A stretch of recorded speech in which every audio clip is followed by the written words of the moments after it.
সম্মানিত ভাই এবং বন্ধুগণ, প্রধান অতিথি বক্তব্য রাখবেন। আমি শুধু দুটো কথা বলে আমার কথা সংক্ষেপে শেষ করতে চাই। বাংলাদেশের আজকের এই প্রেক্ষাপট যদি আমরা সবাই জনগণ মিলে উপভোগ করছি,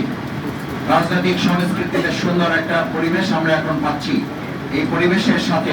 সবচেয়ে বড় স্টেক হোল্ডার যারা শহীদ এবং তাদের শহীদের পরিবার, সেই শহীদ পরিবারের সাথে কথা না বলে আমি মনে করি অন্তর্বর্তীকালীন সরকার এবং রাজনৈতিক কোন দলের সিদ্ধান্ত গ্রহণ করা যথার্থ হবে না। সেই শহীদ পরিবার এখানে আমরা অসংখ্যবার তাদেরকে দেখেছি, আমরা তাদের পরিবারের কাছে গিয়েছি, তাদের সাথে কথা বলার চেষ্টা করেছি, তাদের কাছে যতবার আমরা জানতে চেয়েছি আপনারা এই সময় এখন কি চান, তাদের একটাই বক্তব্য, আগে আমাদের শহীদদের বিচার নিশ্চিত করে তারপর আমরা অন্য কোনো দিকে ধাবিত হতে চাই। এটা আমরা যে একটা জিনিস লক্ষ্য করছি, আজকে যখন বিচারের কথা বলছি, যখন নির্বাচনের কথা বলছি, যখন সংস্কারের কথা বলছি, তখনও শেখ হাসিনা, ওবায়দুল কাদেরের মতো লোকেরা ভিডিও কলের মাধ্যমে বাংলাদেশের মানুষকে হুমকি দিচ্ছেন, সে বিষয়ে আমাদের রাজনীতিবিদরা এখনো মুখ খুলে কোনো কথা বলছেন না। দেশের মানুষের মধ্যে সন্দেহ সংশয় তৈরি হচ্ছে, তাদেরকে কথা বলার জন্য হয়তো আমরা তাদেরকে কেউ কেউ উস্কে দিচ্ছি কিনা। আমরা যারা নির্বাচনের জন্য কথা বলছি,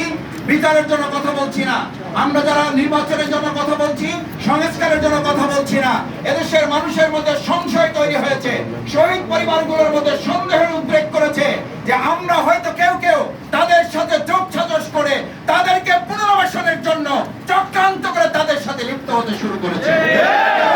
এবং বন্ধুগণ, বাংলাদেশের এই প্রেক্ষাপটে শহীদ পরিবারের আজকে দোয়ার সবচেয়ে বড় কাজ হবে তাদের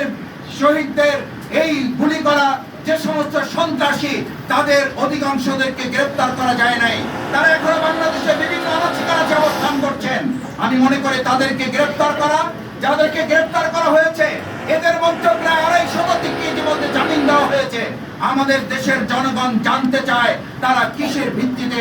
এখনো গ্রেফতার হতে শুরুই করলো না, তারা জামিন পেয়ে যাচ্ছেন। সম্মানিত ভাই এবং বন্ধুগণ, আসুন বিচার, সংস্কার, পিয়ার পদ্ধতিতে নির্বাচন,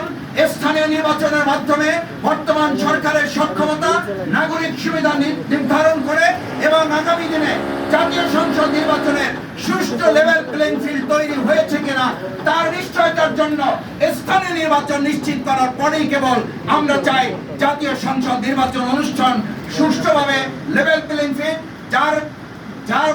আমি আমার ভোট যাকে খুশি তাকে দেব, এই পরিবেশ নিশ্চিত হবে তখন যখন আমরা একটা স্থানীয় নির্বাচনের মাধ্যমে এরকম একটা কেস আমরা নির্ধারণ করতে পারবো। আমি আমাদের ভাই এবং বন্ধুদের অনুরোধ করতে চাই, দেশের জনগণের সাথে কাঁধে কাঁধ মিলিয়ে আমরা আগামী দিনে সেই পরিবেশ নিশ্চিত হলেই কেবলমাত্র আমাদের জনগণের সুষ্ঠু নির্বাচন আমরা উপহার দেব, সেই প্রত্যাশা ব্যক্ত করে এ পর্যায়ে সংক্ষেপে কথা বলার জন্য অনুরোধ করছি আমাদের আজকের অনুষ্ঠানের সম্মানিত বিশেষ অতিথি, বাংলাদেশ জামাত ইসলামী কেন্দ্রীয় কর্ম পরিষদের অন্যতম সদস্য, ঢাকা মহানগরী দক্ষিণ জামাতের সংগ্রামী নায়েবে আমির